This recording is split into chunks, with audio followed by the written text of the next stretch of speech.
Good evening. Welcome to the show. I'm Sharri. Today, the CEO of Optus stepped down in the wake of the network's nationwide outage.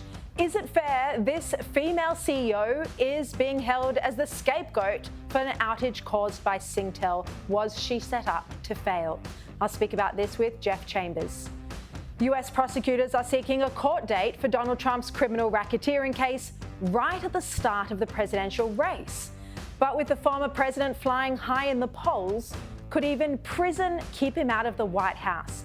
We'll chat about this with Joe Hildebrand and Andrew Carswell a bit later. Plus, ousted Rugby Australian chairman Hamish McLennan will join me live to reveal why he was forced out in a late-night board meeting and what's next. That interview coming up. And will Israel give Hamas a reprieve if it means bringing women and children hostages home? The dilemma Israel faces coming up. But first tonight, Prime Minister Anthony Albanese is under pressure to reveal whether he raised with China a serious incident in which Australian Navy divers were injured by a Chinese Navy ship. Australian divers were operating in international waters last Tuesday when a Chinese destroyer targeted them with sonar pulses. It was a deliberate and provocative attack, and it caused minor injuries to our Navy personnel. Now, this happened the day before Albanese left Australia for APEC, but the government chose to keep it secret. They only made it public when the PM was on his way home from San Francisco after his meeting with Chinese President Xi Jinping. So the question is, did Albanese raise this with Xi or not? Well, the Prime Minister is refusing to say. You've said it many times, including to me and on this program, that you don't divulge private conversations with world leaders. But given the nature of this incident, and you're copping a fair bit of flack over it, accusations you didn't raise it with the Chinese leadership in San Francisco, can you clear that up? Well, we've raised it very clearly through all of the normal channels. We had, when I was in San Francisco, there was no bilateral meeting with President Xi where you give a readout of what the events occurred.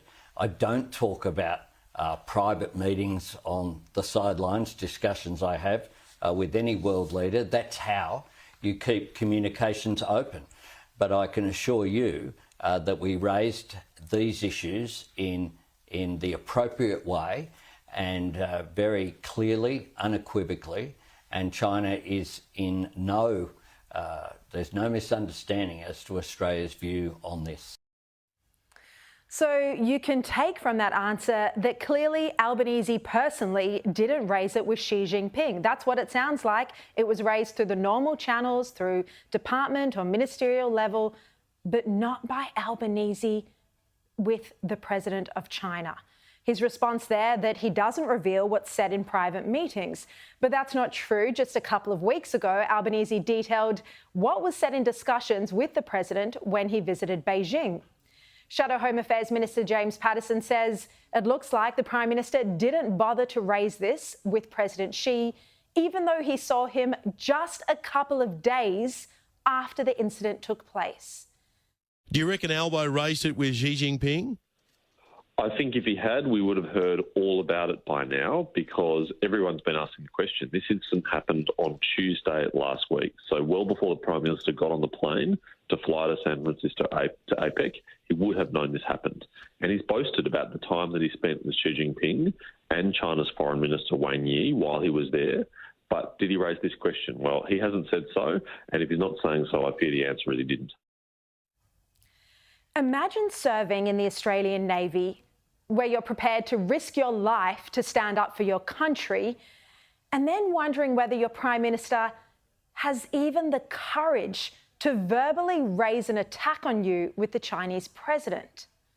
This incident has led to serious concerns over how Albanese is managing the Australia-China relationship. The Prime Minister is fond of saying, when it comes to China, that we must cooperate where we can and disagree where we must.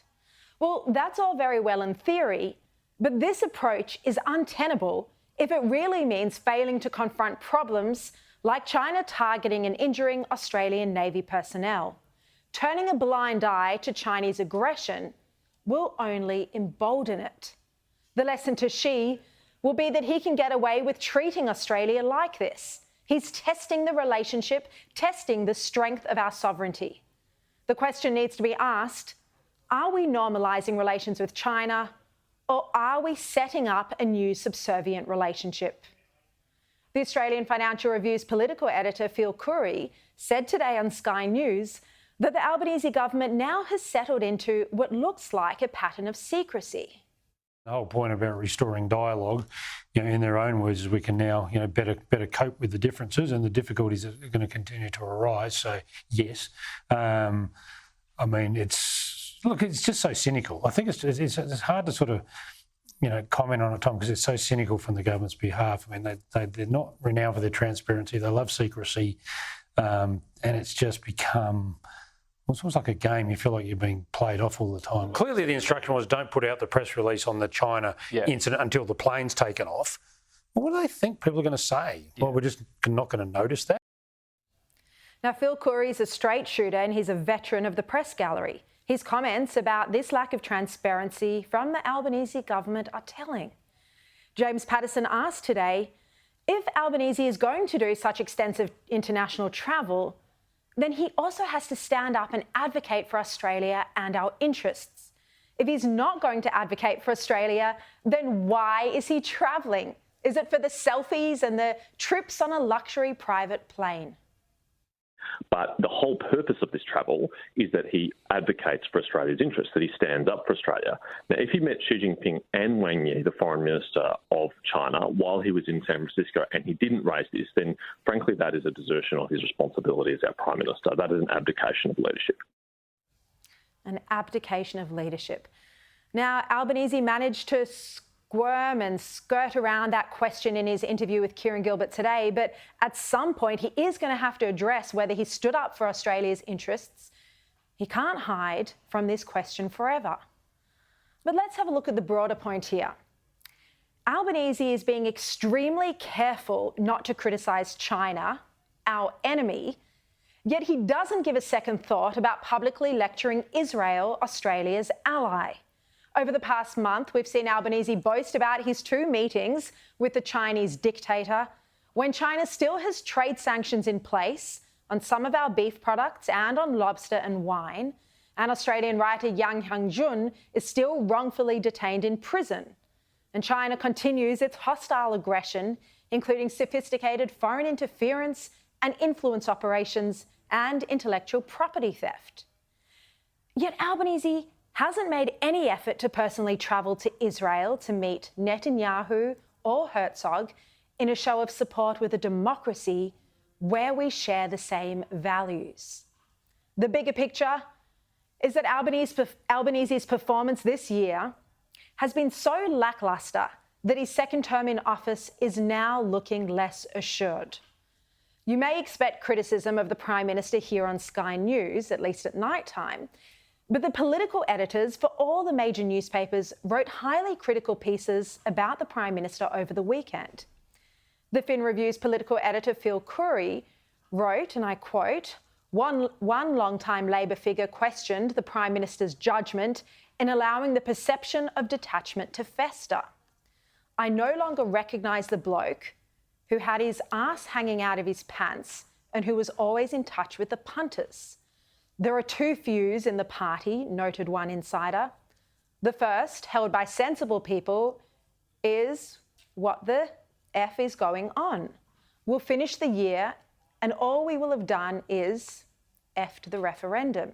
We're all over the place on Israel. We got pantsed on boats, all while old mates at APEC for whatever reason. The wheels are not falling off, but things are sticky. Now, that's brutal from Labor insiders to Phil Curry. And in that excellent piece, Phil Curry went on to say that the second view is from a cohort who console themselves with the belief that Peter Dutton is unelectable, that he's like Voldemort.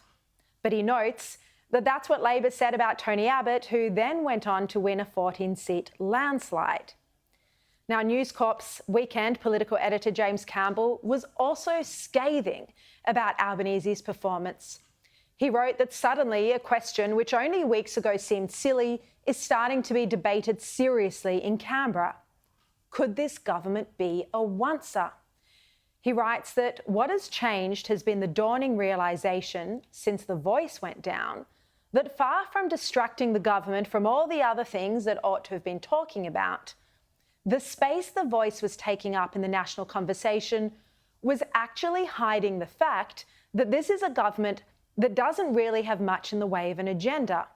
But now the voice is done and dusted, there's not much sign of our Chauncey Gardner of a Prime Minister has much of an idea what he wants to do with the time he's got left in office.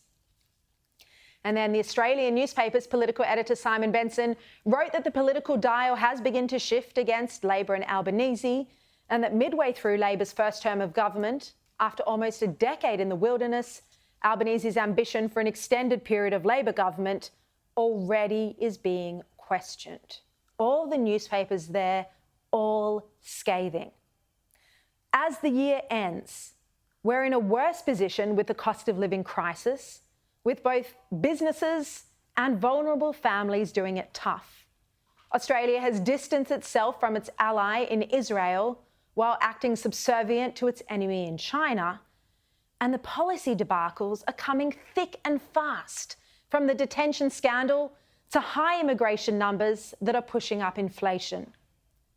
Murderers and rapists are literally roaming the streets like some sort of modern-day terrestrial version of Con Air, and the Chinese Navy is trying to cripple our sailors in international waters with sonic weapons.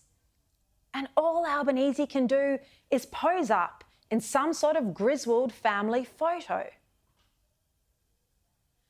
The Prime Minister needs to lift his game, but it might be too little too late. The public are starting to see through Albanese. And in a magazine piece on the weekend, former Prime Minister and Labor heavyweight Paul Keating all but backed in Treasurer Jim Chalmers as the next Prime Minister.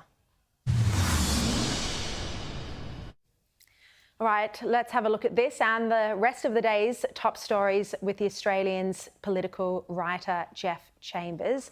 Jeff, great to see you as always on a Monday. Look, last week was nothing short of a disaster for the Labor government. Dutton effectively ran the legislative agenda from the opposition leader's office. You've written that Labor's in trouble. What do you think about the analysis that I've just spoken about here from many of your colleagues, that there's a chance that this could be a one-term government? Hi, Sharri. Well, that was the intro to my piece on the front page of the Australian newspaper on Saturday.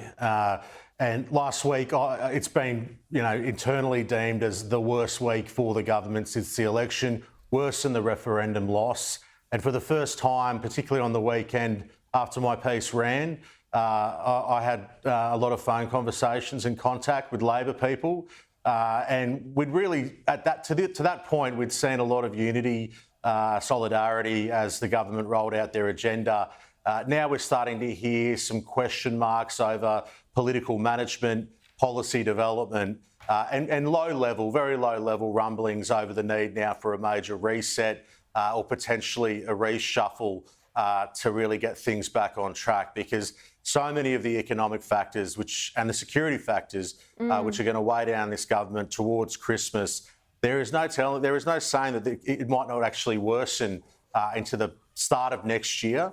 And if we see a series of polls showing a downwards trajectory, there will be some serious conversations being had internally about the Prime Minister's handling of government, and the fact that he seems to have a lot of ministers in portfolios, whether it's security or economic, that are doing their thing without a Prime Minister showing that direct leadership. Now, let's move on to Optus. Kelly Bayer Rosemarin has stepped down today as the CEO. This is just days after she bravely fronted up to the Senate for a grilling on Friday. Now, she took all of the heat for Optus's parent company, Singtel, even though it was an offshore system run by Singtel that was the trigger event that caused the outage. Kelly's clearly, in my view, been used as the scapegoat to deflect attention and embarrassment from Optus. And there are so few female business leaders in Australia, so few female chief executives, and yet politicians, including Albanese today, went so hard on her for their own political purposes, and now she's been forced out. It kind of reminds me of the whole Christine Holgate scandal and how she was treated.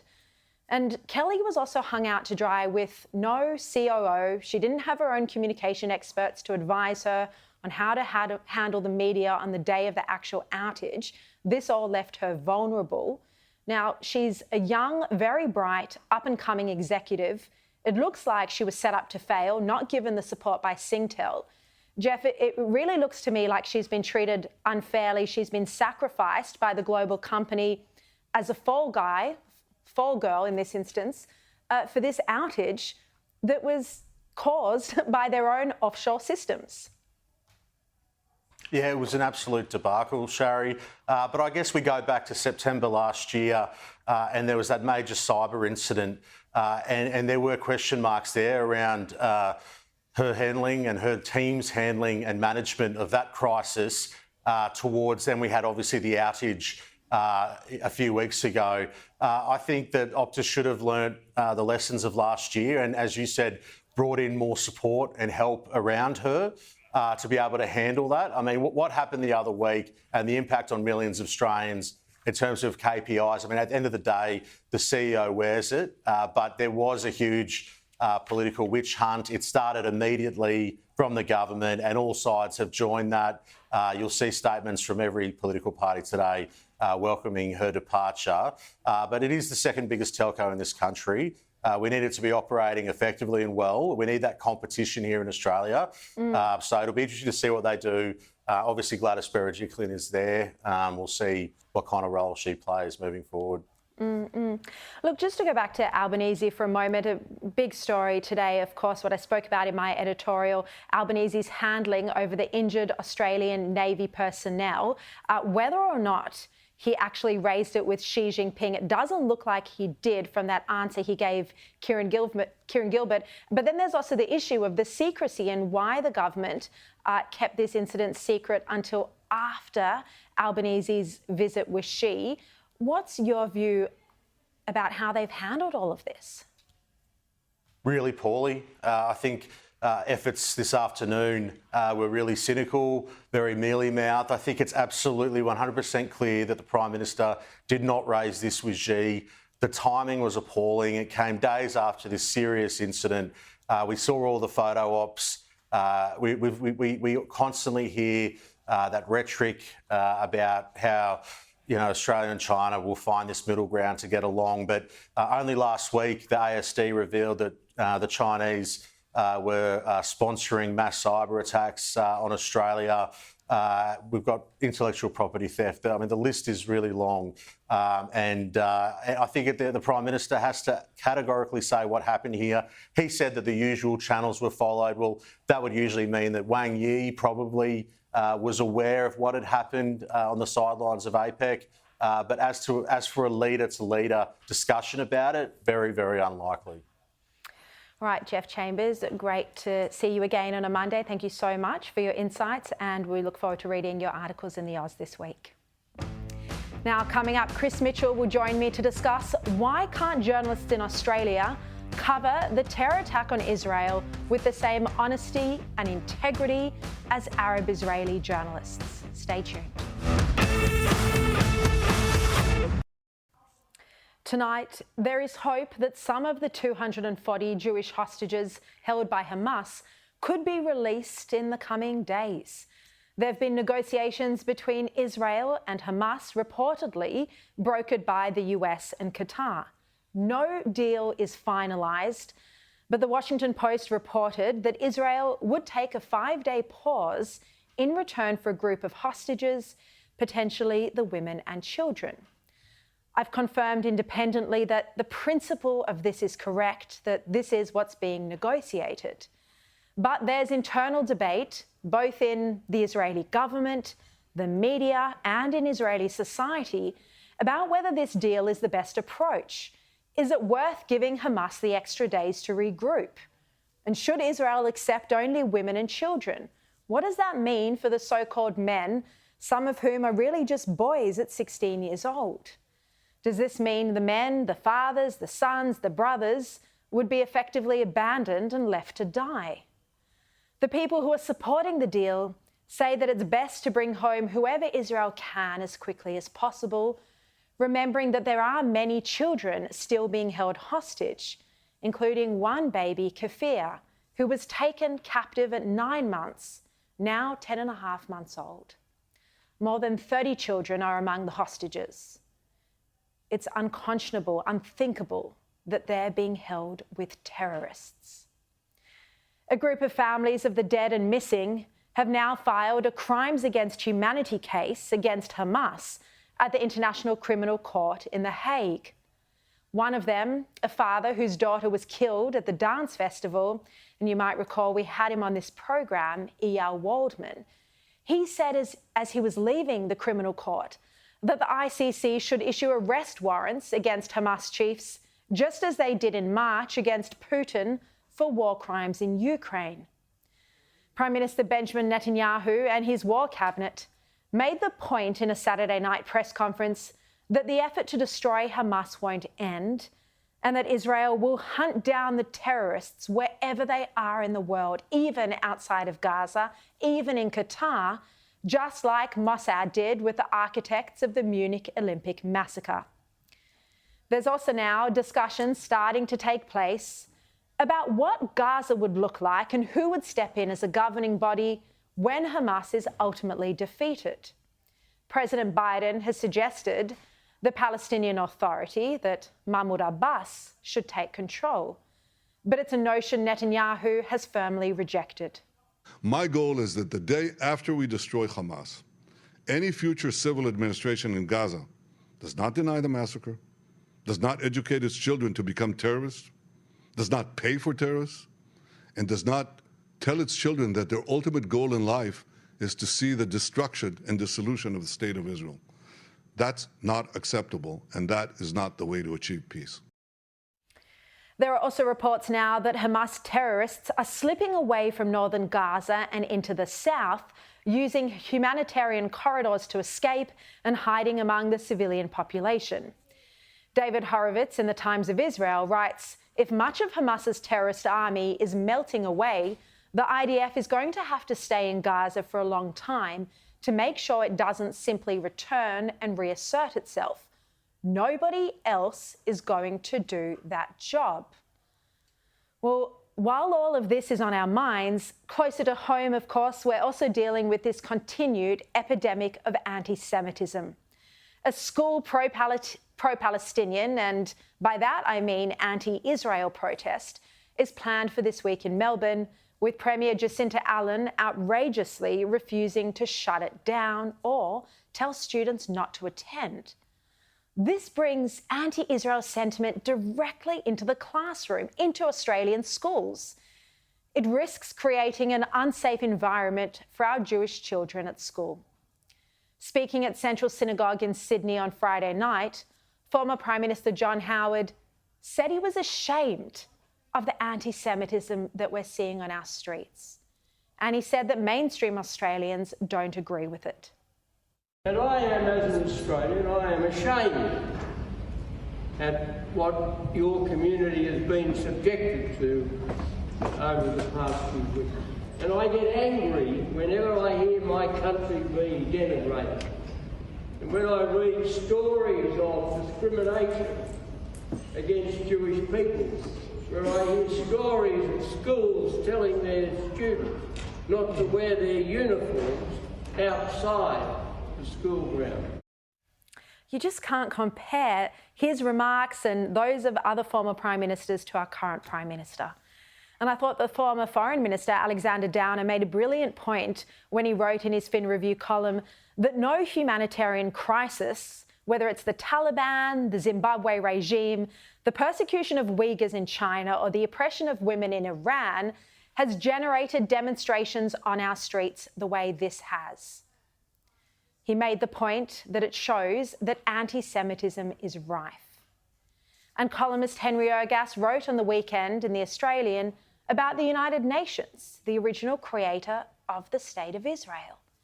He said of the UN that the God of our dreams is also the God of our nightmares. He wrote, as the UN descends into irrelevance, the laws of war, which were intended to protect the innocent, are being used to shelter the terrorists who deliberately place them at risk. Hailed as a triumph of civilization, they have become a tool facilitating barbarism's relentless advance. His column is sensational. And so too, the piece today by The Australian's former editor-in-chief, Chris Mitchell, who wrote about the anti-Israel bias by the media and in particular, the ABC. And joining me now to discuss this is Chris Mitchell. Thank you so much for your time, Chris. Look, your article in The Australian today, you highlight how Arab journalists in Israel have reported on October 7 in a way that would put the ABC to shame. And you mentioned one journalist, an Arab-Israeli presenter, Lucy Aharish, and how she speaks about the conflict. Just before I get to you, let's have a quick look at what she's had to say. When I hear that people are saying that what is happening in Israel is a lie, I cannot stay silent. It's not a lie. Oh. It's not a lie. Gosh. What is happening in Israel is truth. Oh. An awful truth. A barbaric truth. Chris, how can Arab journalists in Israel cover this with so much more honesty and integrity than Australian journalists here? Well, Sharri, I think they've got a bit of moral clarity on the issue. I think partly this comes because they're close to it, because lots of Israeli Arabs were actually involved. Some were involved in rescues, like Lucy's husband, and some were actually murdered on October the 7th. So it's always easy, I think, to have arbitrary political theories about power and victimhood motivating your journalism, but it's probably a bit harder to think like that when an evil is perpetrated quite closely. And of course, for these, Arab Israelis, life's never easy. There's always a bit of distrust. But overall, life in Tel Aviv and these sort of secular cities is pretty good. And most of them would far prefer to be in Israel, knowing that it's nothing like an apartheid state, than to be in Gaza, where they would have no freedom to report the truth. Do you see many Gazan journalists free to complain about the lack of tunnels for Gazan citizens, for instance? Or the lack of any infrastructure for Gazan citizens. I mean, billions and billions has been given in humanitarian international aid. And, where's it gone? There's no good infrastructure in Gaza. It's all gone into terrorism, or so it seems. Look, Chris, can you talk about, why you think that so much of the media here in Australia, particularly the public broadcaster, seems to have taken this immediate bias against Israel? And is it something that can be solved by management, or is it just all too late? Well, I think it's a way of thinking in the modern West, isn't it? So we saw the prominent, New York Jewish journalist Bari Weiss quit the New York Times in 2020, saying that that Twitter should not be the editor of the New York Times. Now, of course, Twitter's not as important as it was, but social media is important. And last week we saw a worldwide scandal where TikTok was trending on Osama bin Laden, and young people were expressing their sympathy for Osama bin Laden's letter to America.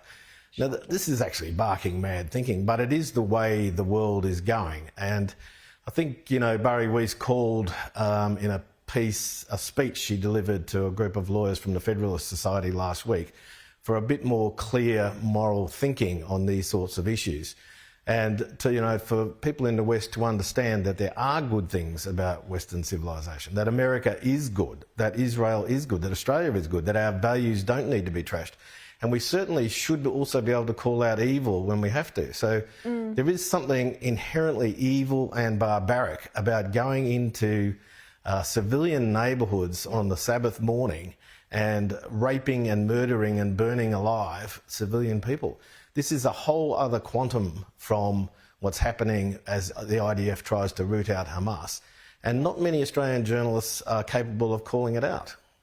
Yeah, I mean, on the one hand, you had the barbaric slaughter. On the other, Israel is doing everything it can to avoid the loss of civilian life, even if it means that Hamas is getting away by escaping in the humanitarian corridors.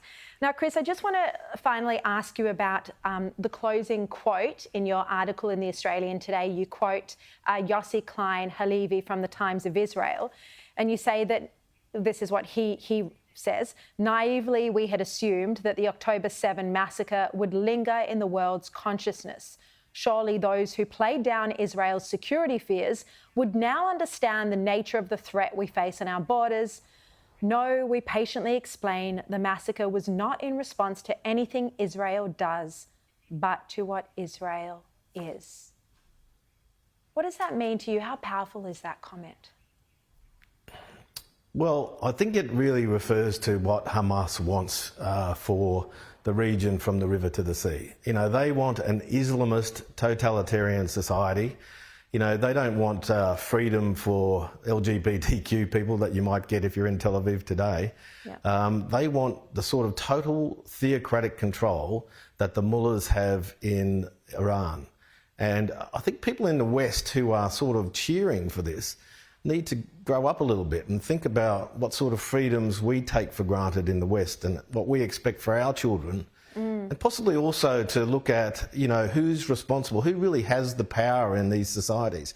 Is it really Israel that controls the power? You know, this is a little country with not many natural resources, just pretty good brain power, compared with, you know, societies that have the world's greatest oil and gas reserves, that, you know, milk their people, do nothing to educate their people. You know, there should be an Arab uprising, but it shouldn't be against Israel. It should be against their own leaders. Absolutely. Free Gaza from Hamas. Free Palestine from Hamas is what all the protesters around the world should be chanting. Chris Mitchell, your columns on this topic over the past 6 weeks or so have been brilliant. And thank you for joining me tonight. Now, former Rugby Australia chairman Hamish McLennan joins me to discuss his dramatic late-night ousting. That's after this break, so stay tuned.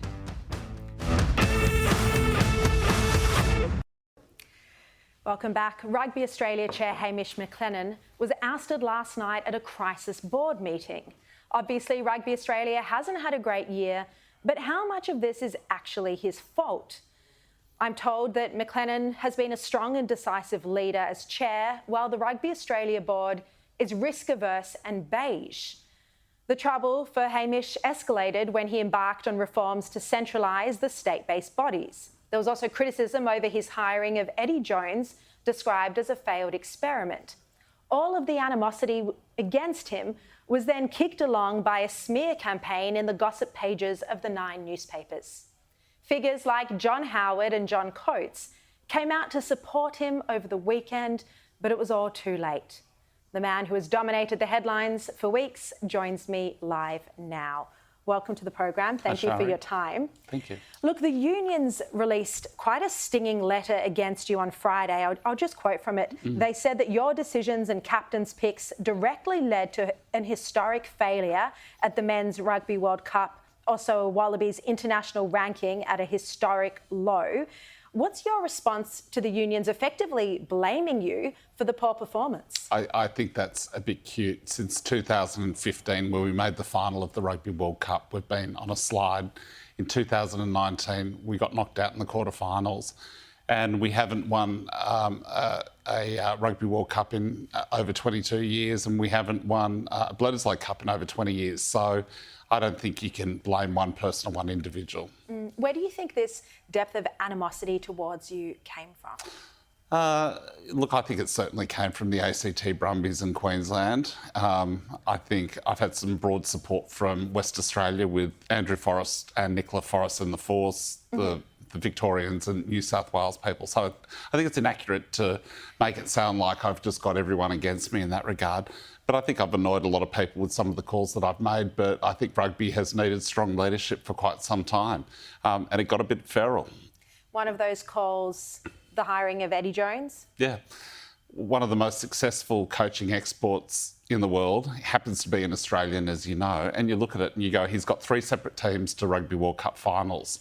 And so it was really disappointing, our result, but it was a board decision. I certainly led the discussions. Not a captain's pick? No, not at all. And actually, in the board meeting last night, it was highlighted that it wasn't a captain's pick. And I think that would unfairly portray the board as being a bunch of followers, and they're not. So everyone shared the decision. I certainly led the discussion, negotiated the deal.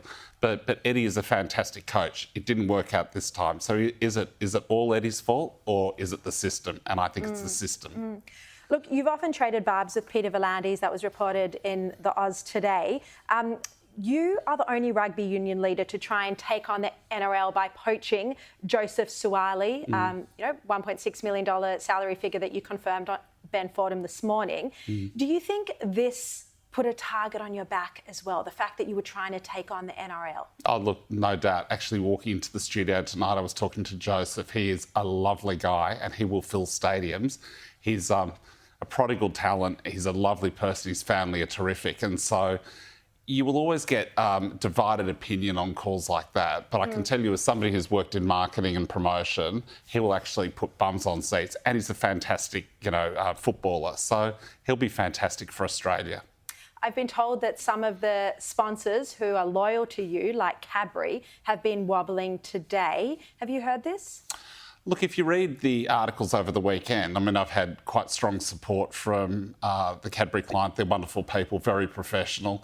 What they do next, I wouldn't, entertain with them. It's really up to them, and they're a mature, very some sponsors might walk.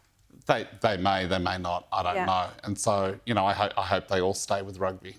You've been the subject of a smear campaign. A lot of this played out in the pages of the 9 newspapers, Fin Review gossip column. How much did this contribute to what happened last night? Oh, look, I think it had a lot to do with it. I think, it was put to me by several sources that there was an orchestrated campaign and a bit of a hit job. I think those newspapers would probably deny that, but I think it was quite unrelenting, and I'm sure it had a major factor. And some of the reports were wrong, the allegations that you were partying in Paris, for instance. Well, I can tell you I wanted to be home 4 to 6 weeks prior, after we got kicked out of the race for the quarterfinals, out of the pool matches. We were doing a lot around World Cup lobbying. The accommodation wasn't extravagant. A lot of it was paid for by World Rugby, and I think it was really unfair, but that's life. Look, obviously it's a tough time for you at the moment. Have you given, and this is only less than 24 hours after you were ousted as chair, so I understand it's early, but have you given any thought to other things you would like to do next? Oh, well, look, there are some great business opportunities I want to look at, but also my wife Lucinda and I have sort of been looking at the rise of anti-Semitism, and I think there's more that we can do to lean in and support that cause too, because I think it's disgusting what's happening out there. That's amazing to hear you say that and call it out publicly. Thank you so much. I think I agree with you. It is disgusting, and non-Jewish leaders can play a big role in trying to tackle it. Look, someone you serve alongside at the REA board, Kelly Bayer Rosemarin, is also having a tough time at the moment.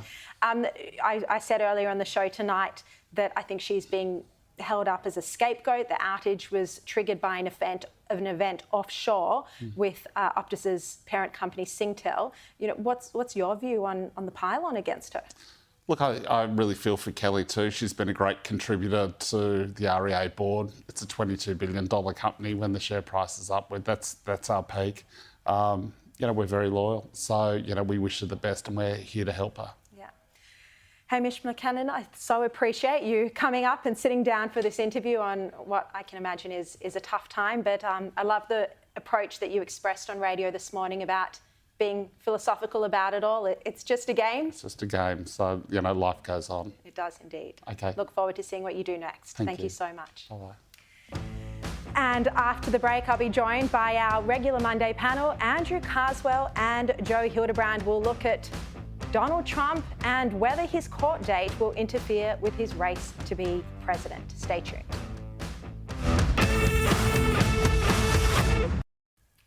All right, let's bring in Monday night's panel. In Canberra, Director of Headline Advisory, Andrew Carswell, great to see you.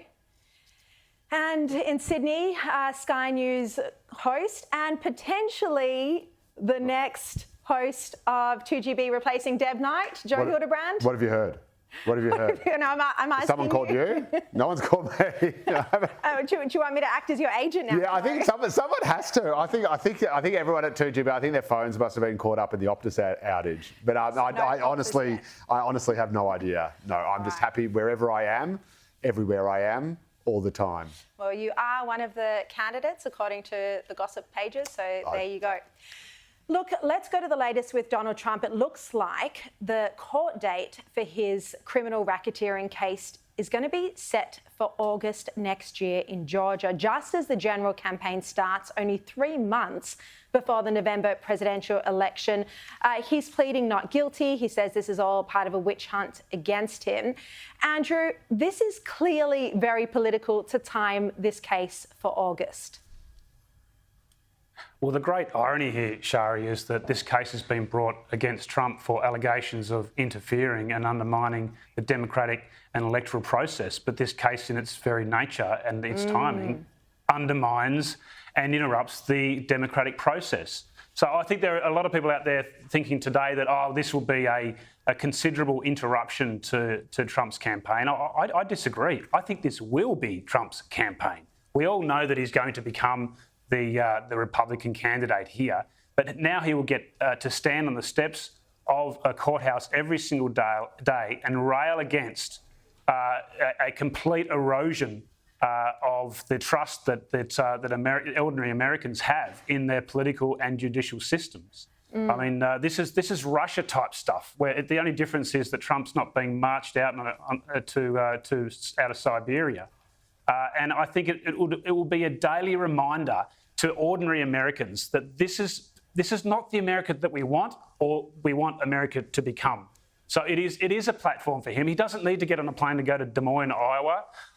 He's got them in the bag already. But this just makes Donald Trump a martyr, and that is in his favour.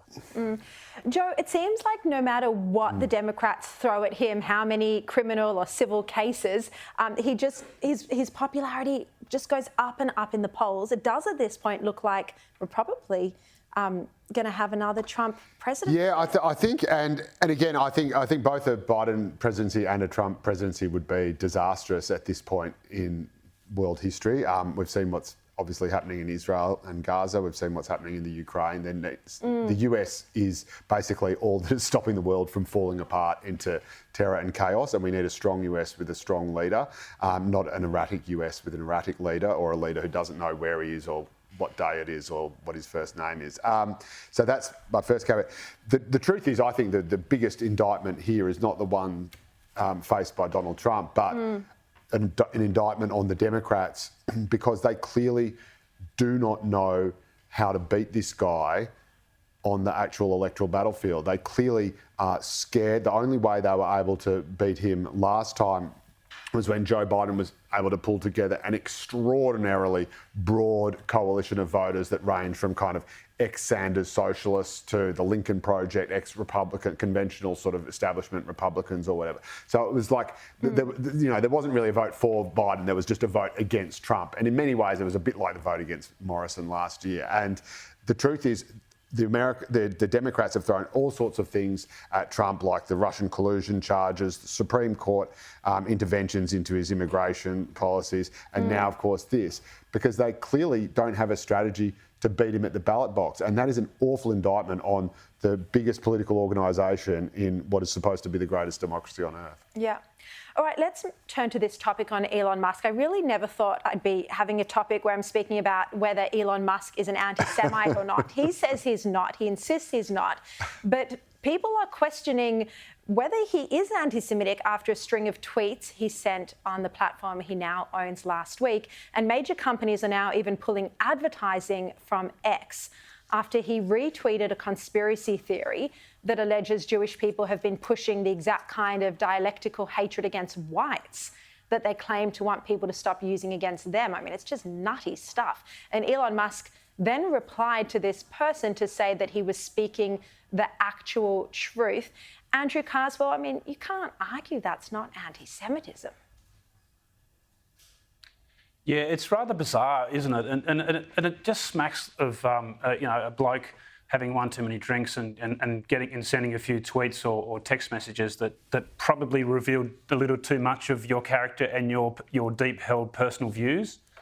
So we don't know if he's an anti-Semite, but there are genuine questions now that need to be asked here. And it underscores again that the biggest danger and risk to X or Twitter as a platform is Elon Musk himself.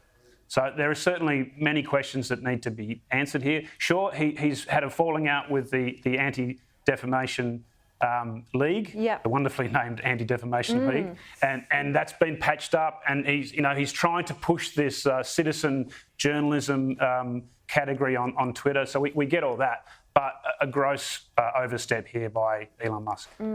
Joe, I've always been a huge fan of Elon Musk. I've read both of the books about him. He's a clear genius. He's advancing the world, taking it forward in so many different areas, made a bigger difference than almost any other human on earth, you could argue.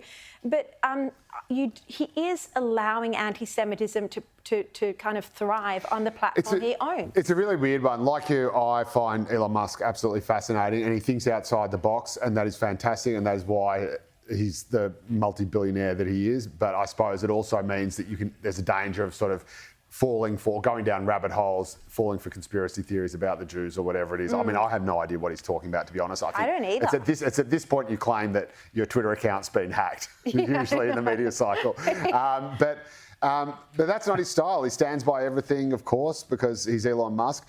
I mean, obviously he's an advocate for free speech. He's a champion of free speech. He's done great work in that area. The problem is, of course, when you parrot these kind of conspiracy theories or whatever it is that is, you are playing into really dangerous territory. I mean, when you look at the biggest conspiracy theory of all, which is this Protocols of the Elders of Zion, I mean, this was just absolute nutty, crazy, insane stuff about Jews eating their own babies or killing babies, something like that. It's not on my reading list, I have to admit.